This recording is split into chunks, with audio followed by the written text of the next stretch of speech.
के चरणों में बारंबार नमोस्तु नमोस्तु नमोस्तु। महाराज श्री, मेरा प्रश्न है, जीवन जीने और जीवन को व्यतीत करने में क्या फ़र्क है? अगर हम जैन कुल में जन्म लिए हैं तो जीवन को जिए कैसे, या कि फिर जीवन को व्यतीत कैसे करें? बहुत अच्छी बात। नमोस्तु महाराज। जीवन जीने में और जीवन को व्यतीत करने में क्या फ़र्क है? बहुत अच्छा सवाल है। जीवन जीने का मतलब है अपनी सांसों को खोना, और जीवन जीने का मतलब है हर पल जीवन का रस लेना। सांसों को खोना यानी समय काटना, और जीवन का रस लेना यानी हर समय को अपने जीवन का एक नया अनुभव बनाना। जो व्यक्ति जीवन के मर्म को जानता है, जीने की कला अपनाता है, वह जीवन व्यतीत नहीं करता, जीवन का रस निचोड़ता है। हर पल अपने जीवन की जिंदगी को जीते हुए उसका आनंद लेता है।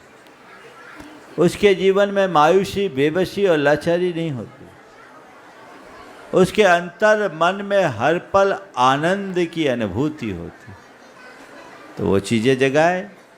आपने पूछा है जीवन जीने का क्या तरीका होना चाहिए। 4 बातें अपना लो तो जीवन जीने का आनंद लोगे। पहली बात,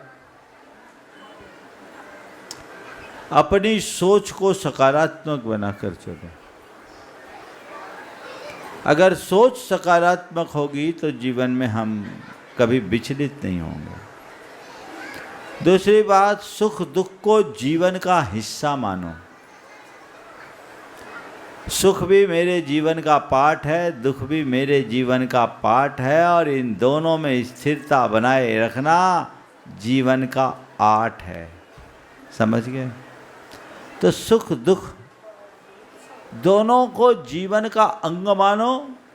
जैसे सुख को का सत्कार करते हो, वैसे ही दुख को स्वीकारने की क्षमता विकसित करो। जो मनुष्य दुख को स्वीकारने की शक्ति प्रकट कर लेता है, उसके जीवन में कभी हताशा नहीं होती, वह दुखी नहीं होता।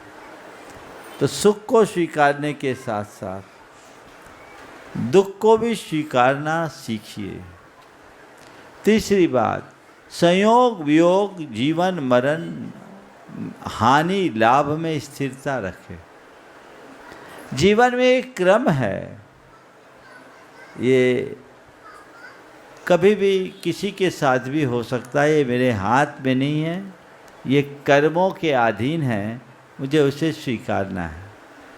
और चौथी बात, संसार के सारे संयोगों के प्रति स्वामित्व की बुद्धि छोड़िए। अपने आप को एक व्यवस्थापक की हैसियत से देखिए। मैं मालिक नहीं हूँ, मैनेजर हूँ। मेरे हाथ में केवल प्रबंध है, नियंत्रण नहीं। बस ये सोच बन जाए तो जीवन में कभी दुख आएगा ही नहीं, हर पल आनंद की अनुभूति हो।